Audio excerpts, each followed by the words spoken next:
The town of Red Willow sat low and weather-beaten beneath a pale western sun. Its buildings hunched together, like tired men bracing against years of wind and judgment. The street was nothing more than packed dirt, rutted by wagon wheels and the hooves of horses that passed through without ceremony. On that morning, the town gathered not out of curiosity, but out of habit. Justice, in Red Willow, was something done in the open, where everyone could see and no one could forget. A wooden post had been planted near the courthouse steps, its surface scarred from previous punishments, darkened by sweat, blood, and time. Tied to it stood Eliza May Carter, her wrists bound with coarse rope, her back straight despite the tremor running through her frame. She was 22, slight in build, dark-haired, her plain cotton dress torn at the shoulders where it had been ripped away to bare her back. The crime whispered through the crowd was simple. She had refused a marriage arranged by her uncle to a man twice her age, a landowner with influence and friends in the right places. In Red Willow, a woman's refusal was seen as rebellion, and rebellion demanded correction. The sheriff read the charge in a dull voice, more ritual than conviction, while Eliza stared at the dust near her bare feet, refusing to beg. Her silence angered them more than screams ever could. The whip cracked through the air, a sharp sound that echoed against the wooden storefronts. The first strike drew a gasp from the crowd and a sharp intake of breath from Eliza, her fingers curling instinctively against the rope. By the third strike, blood had begun to bead along her back, staining the faded fabric of her dress. Some townsfolk looked away, others watched with hard eyes, and a few whispered that she should have known better. No one stepped forward.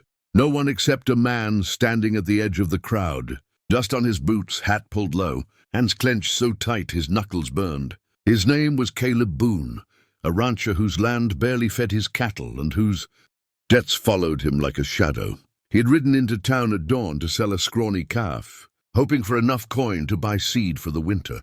He had not come to witness cruelty. He had not come to involve himself in town affairs. But as the whip fell again and again, something old and unyielding rose in his chest. He saw not a criminal, but a woman standing alone, against a town that had decided her fate without ever asking her will. When the final strike landed and Eliza sagged forward against the rope, Caleb stepped away from the crowd, his boots crunching softly in the dirt, his jaw set with a decision he knew would change everything. The sheriff barely noticed Caleb until he was already walking toward the post.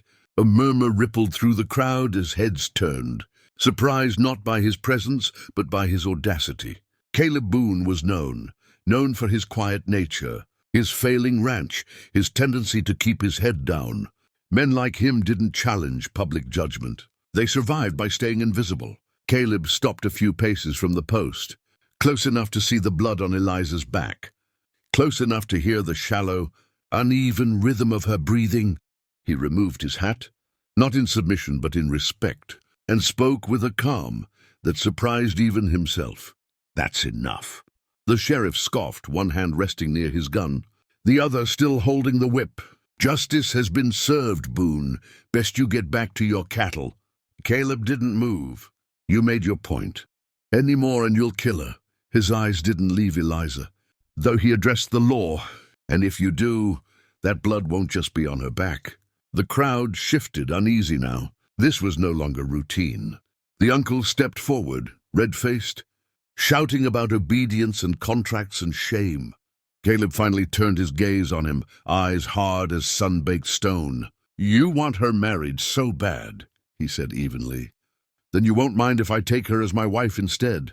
The words hit the street like a dropped hammer. Silence fell, heavy and disbelieving. Eliza lifted her head for the first time, her eyes wide, searching the face of a stranger who had just offered her a life she had not dared imagine. The sheriff laughed once, sharp and humorless. "You can't afford a wife." "Boone." Caleb reached into his coat and pulled out a small leather pouch, dropping it into the dirt. Coins spilled out, every last dollar he had. "I can afford her freedom." He paused, then added, "and I'll marry her proper. Church, papers, the whole way."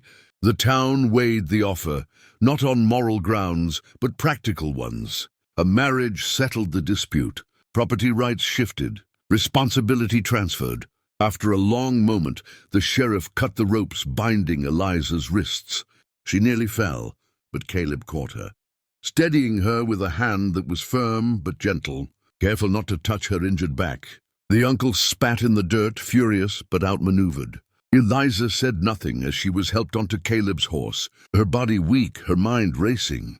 She did not know if she had been rescued or traded from one unknown future into another.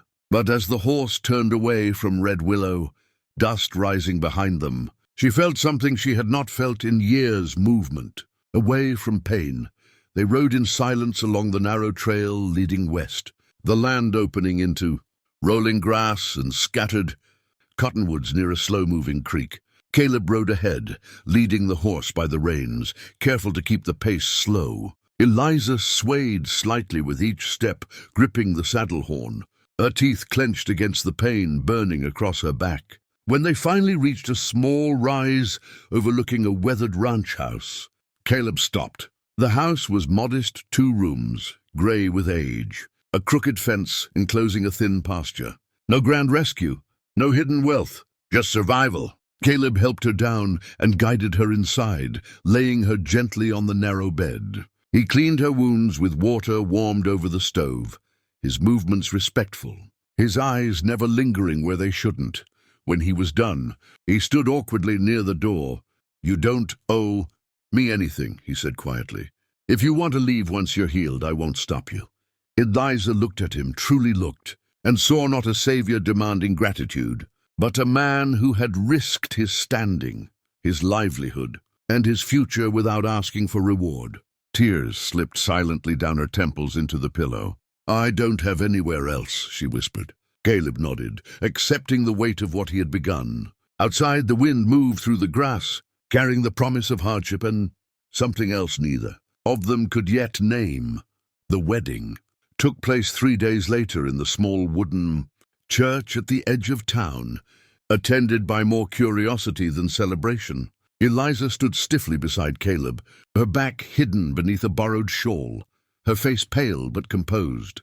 The vows were spoken plainly without poetry, yet each word carried weight. When the preacher declared them husband and wife, the town exhaled as if closing a ledger. The matter was settled. They rode back to the ranch as a married couple bound not by love, but by survival. Life settled into a quiet routine. Caleb worked the land from dawn until dusk, repairing fences, tending cattle that barely held enough flesh to sell. Eliza took on the house, cooking, mending, slowly healing. At night, they slept on opposite sides of the bed, an unspoken agreement between them. There was no demand, no expectation. Trust, Caleb believed, could not be claimed. It had to be earned. Eliza watched him carefully. She noted how he spoke softly to his horses, how he fixed broken things rather than discarding them, how he never raised his voice in anger. Slowly, the tight knot in her chest began to loosen. Winter came early.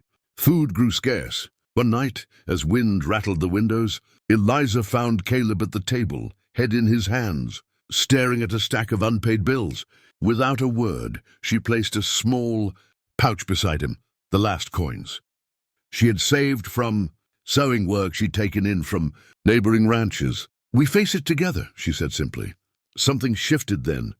Not suddenly, not dramatically, but deeply. They began to talk about fears, about losses, about the lives they had not chosen. Laughter came, tentative at first, then freer. One evening, as the fire burned low, Caleb reached for her hand, giving her time to pull away. She didn't. By spring, the ranch looked different. Calves were born strong. The land seemed to breathe easier. And so did they. Love did not arrive like thunder. It grew like grass after rain, quiet and persistent. On the anniversary of the day they left Red Willow, Caleb built a new fence post near the creek. Eliza stood beside him, no longer broken, no longer afraid. She had been whipped for refusing a future chosen for her. She had survived by choosing one of her own.